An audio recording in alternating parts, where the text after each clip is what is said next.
Avez-vous déjà rejoué à un jeu et découvert plusieurs années après un secret qui vous était totalement inconnu sur celui-ci? No, not at all. Perfect. Thought you'd say yes. So I already put it in the trunk. Eh bien, plusieurs années après la sortie de jeux qui ont été joués des centaines de millions de fois, les gens continuent encore de trouver des secrets jamais trouvés auparavant. You all came all the way out here to deliver the goods. Well, thank you kindly. We'll take it out of the trunk, so you all just sit tight. Cela m'a donc inspiré à vous sortir aujourd'hui une liste de 7 secrets dans Final Fantasy qui ont été trouvés plusieurs années après la sortie du jeu et que vous ne saviez probablement pas. Secret numéro 1, The Lost Nero Family. Final Fantasy IX est sorti à l'an 2000. Bien que le jeu ait été le moins bien vendu de la PlayStation 1, il n'en est pas moins qu'il ait été vendu à environ 6 millions d'exemplaires.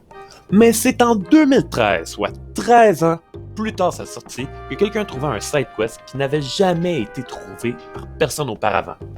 Le but de celui-ci était de retrouver les membres de la famille Nero. Si vous réussissez cette tâche, vous serez récompensé d'un Protect Ring.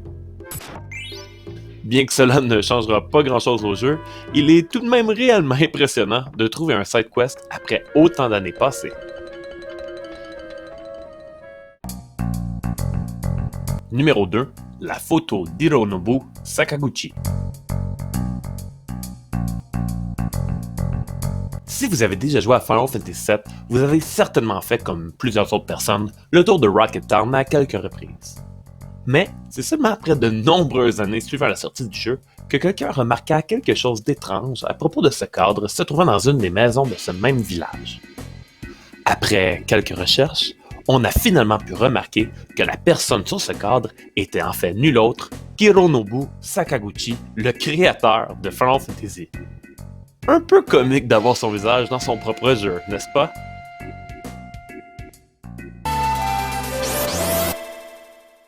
Numéro 3, Caesar Dragon. Au fil des années, les techniques et les programmes pour décortiquer les jeux ont été de plus en plus approfondis. Après avoir regardé minutieusement dans le système de Final Fantasy VI, quelqu'un a trouvé quelque chose d'étrange. En effet, un certain monstre nommé Caesar Dragon a été trouvé. Cependant, il est impossible de le trouver nulle part dans le jeu. Lorsqu'on va voir un peu plus loin, on peut se rendre compte qu'il est extrêmement puissant et a même un script relié à lui.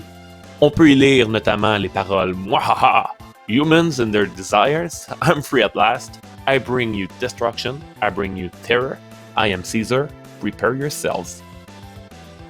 Comme Final Fantasy IV avec Omega et Shinryu, ou alors Final Fantasy VII avec Ruby et Emerald Weapon, le Caesar Dragon était supposé être le boss ultime, optionnel, dans le jeu. Mais, pour des raisons que l'on ignore, Square Enix l'aurait laissé de côté à la fin de la production du jeu. On peut cependant retrouver le Caesar Dragon dans la version Game Boy Advance, qui a été faite plus tard et qui a beaucoup de choses en commun avec lui.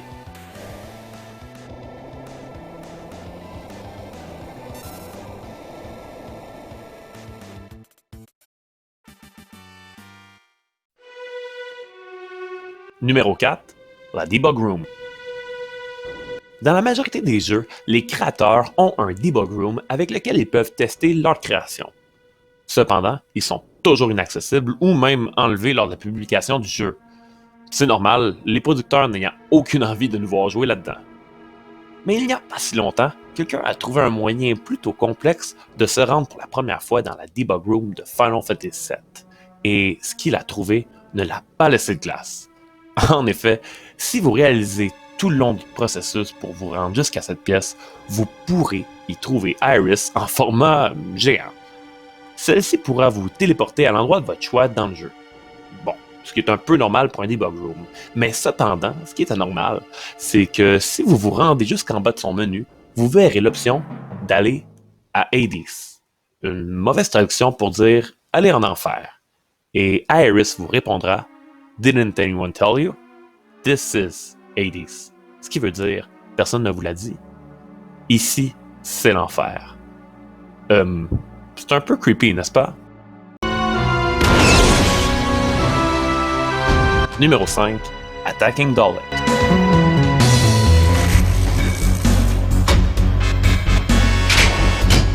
Lorsque le démo de Final Fantasy VIII est sorti, plusieurs personnes ont pu avoir un avant-première du jeu.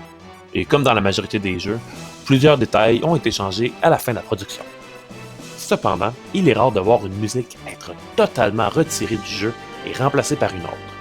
Ce fut évidemment le cas dans Final Fantasy VIII. La musique épique et bien connue nommée The Landing n'aurait jamais vu le jour si un changement n'avait pas été effectué. Au départ, au lieu de celle-ci, on pouvait y entendre la musique Attacking Dalet, une chanson disponible dans la version finale de Final Fantasy VIII. Voici un extrait.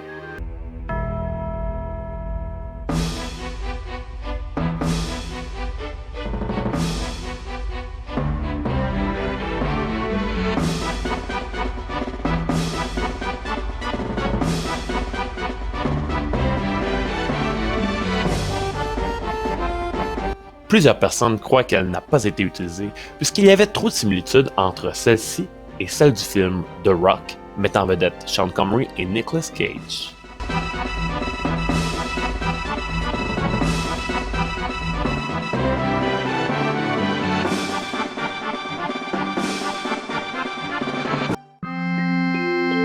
Numéro 6. Détective Joe.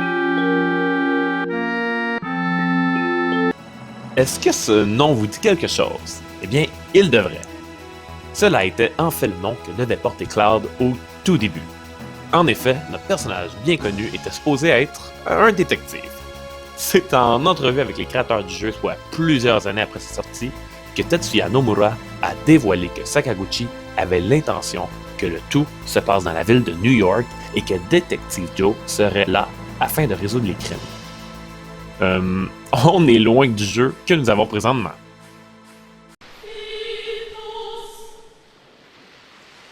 Et finalement, en numéro 7, Edie.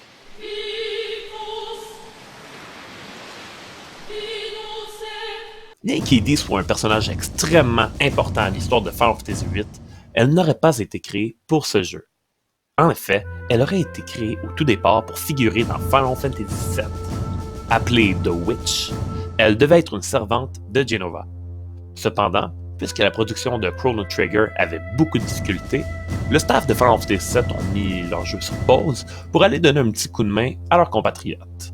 À leur retour, avec le peu de temps qui leur restait, ils ont dû canceller The Witch, qui a ultimement été reporté à Final Fantasy VIII pour avoir un rôle beaucoup plus important.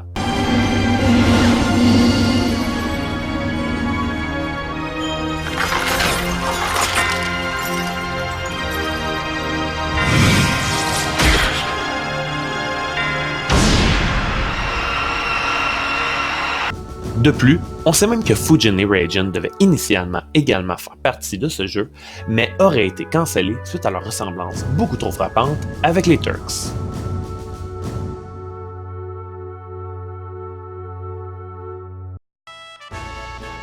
Alors voilà ce qui conclut mes 7 secrets dans Final Fantasy que vous ne saviez sûrement pas. Êtes-vous surpris de les découvrir? Ou en saviez-vous quelques-uns? Écrivez-le en commentaire et surtout, likez la vidéo et n'oubliez pas de vous abonner à ma chaîne afin d'avoir accès régulièrement à du nouveau contenu exclusif sur les Final Fantasy. Sur ce, à la prochaine!